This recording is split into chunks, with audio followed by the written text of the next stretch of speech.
Deixa eu chamar aqui mais algumas falas sobre essa operação, sobre essas prisões, sobre os indiciamentos, né?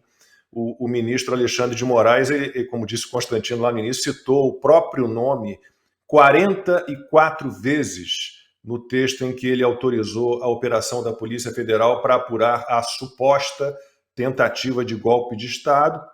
O ministro, que é relator do caso, figura também como potencial vítima do suposto plano, o que é um absurdo completo, mas mesmo assim, o Gilmar Mendes, também do STF, se pronunciou sobre a possibilidade de o ministro Moraes, se declarar impedido no processo em que foi citado como um dos alvos do suposto plano de assassinato de autoridades.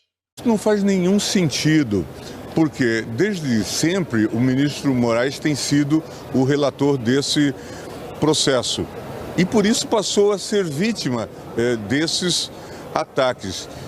Seria absurdo afastá-lo por isso, num tribunal de apenas 11 ministros, em que tinha alvo o presidente da República, o vice-presidente da República, outros ministros. Seria muito fácil engendrar o impedimento do tribunal inteiro, dizendo que todos eram alvos de ataques. E muitos de nós, certamente, fomos alvos de ataques. Então não faz nenhum sentido.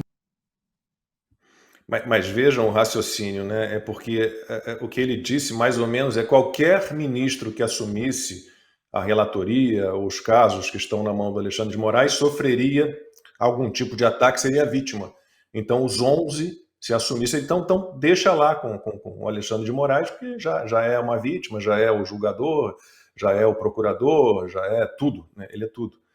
E o ministro da Justiça, ex-ministro do STF, o Ricardo Lewandowski, falou sobre a operação da Polícia Federal. Segundo ele, o plano de golpe não se concretizou por muito pouco. Em vários momentos chegaram muito próximo, rondaram o apartamento funcional do ministro Alexandre de Moraes, certamente não tiveram oportunidade de praticar esse pavoroso desígnio, enfim, criminoso que eles estavam urdindo. É certo que o ministro Alexandre de Moraes tem uma segurança muito forte, como os ministros em geral da Suprema Corte, sobretudo depois dos episódios de 8 de janeiro de 2023, mas eu posso lhes dizer, pelo inquérito, que todos tiveram acesso, porque o sigilo, o segredo de justiça foi retirado, que os suspeitos, os acusados, chegaram muito próximo de materializarem os seus intentos criminosos. É um grupo de elite que chega muito próximo, que perde um táxi e que acaba não levando adiante o assassinato, né? Sei lá o que era. Bom, o presidente do Supremo Tribunal Federal, Luiz Roberto Barroso, também defendeu a punição dos envolvidos nas supostas tentativas de golpe de Estado. Estou, sobretudo, preocupado porque o Brasil não era assim. E nós fazemos uma reflexão, o que aconteceu para a gente ter esse tipo de atitude, de pessoas pensando em assassinar agentes públicos, de homem-bomba. Quer dizer, onde foi que nós perdemos a nossa alma afetuosa, alegre e irreverente para essa nova modalidade raivosa, agressiva, perigosa? Né, Constantino? Foi culpa do Bolsonaro, é tudo Bolsonaro. Homem-bomba com fogos de artifício, né? Golpe de Estado no domingo, né? Com entrada facilitada aos prédios, né? Dos três poderes, com um estilinguezinho. Né? Culpa do Bolsonaro, Constantino. Tudo é culpa do Bolsonaro. O ministro Barroso pergunta onde foi, né, que perdemos essa alma afetuosa, irreverente, né, alegre.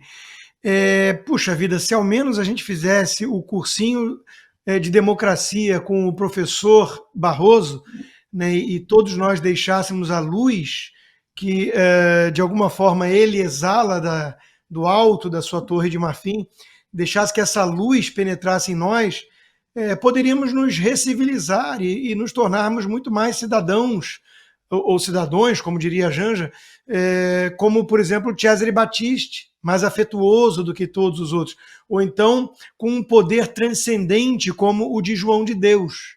E aí o Brasil todo ia ser muito mais alegre, afetuoso e bondoso, né, e reverente, sem dúvida.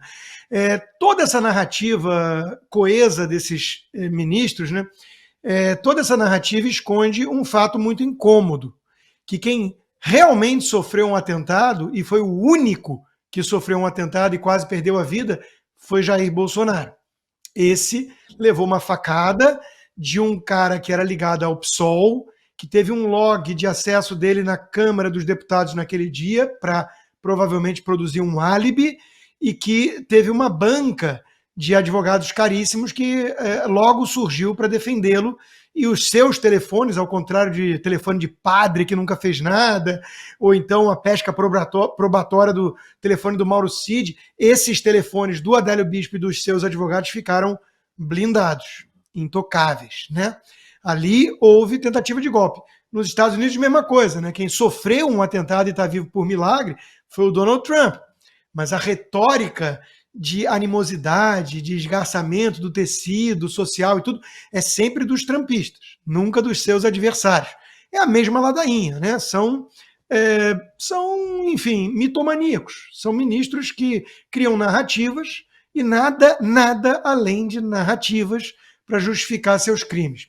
Se eles tivessem que se atentar aos fatos e aquilo que é juridicamente importante, eles saberiam, por exemplo, e olha que eu não sou jurista, que existe o abandono voluntário, né? Se você planeja algo e não faz, você é caracterizado de uma forma diferente. O Lewandowski diz que houve quase, né? Chegaram aos finalmente, né? Faltou o táxi. E claro, além disso, cogitar não é crime, senão nós estaríamos no mundo, né, do Minority Report, em que você pensar e cogitar em fazer alguma coisa é igual a você colocar em prática isso. Lacombe, nada disso seria possível sem a cumplicidade da Globo, maior veículo de comunicação do Brasil. Não é por acaso que a Globo hoje é detestada pelos brasileiros que se interessam por política, né? E dos isentões, dos tucanos e dos isentões. Logo que veio essa prisão aí de 4 militares e essa narrativa esdrúxula de golpe, tentativa de assassinato e tudo, eu acompanhei os isentões nas redes sociais e o nível de alívio que eles se sentiram vingados com isso. Vários deles, eu não preciso mencionar os nomes, mas poderia, né, tipo João Amoedo, Alexandre Borges e companhia, vários deles viraram e falaram: tá vendo? Esse é um dia para esfregar na cara daquele pessoal, né, que dizia que eu era paranoico e não sei o quê, desses golpistas de direita. Então, a gente percebe que tem muita gente que, por um motivo qualquer, seja o Bolsonaro Derangement Syndrome, uma patologia muito comum, seja interesses obscuros, alguém queria cargo no governo e não conseguiu, alguém se sentiu deixado de lado e tem inveja, não sei, seja o motivo que for. Mas desde a turma do MBL até esse pessoal isentão aí, eles, na verdade, precisam justificar o injustificável. Ficaram 4 anos passando pano para os crimes do Alexandre de Moraes e para os abusos, os arbítrios do Supremo, que não só afundaram de vez a Lava Jato, o único que tem lá recurso rejeitado é o Collor, pelo crime de ter defendido o Bolsonaro. Na verdade, a gente sabe que é isso que pega para ele, né?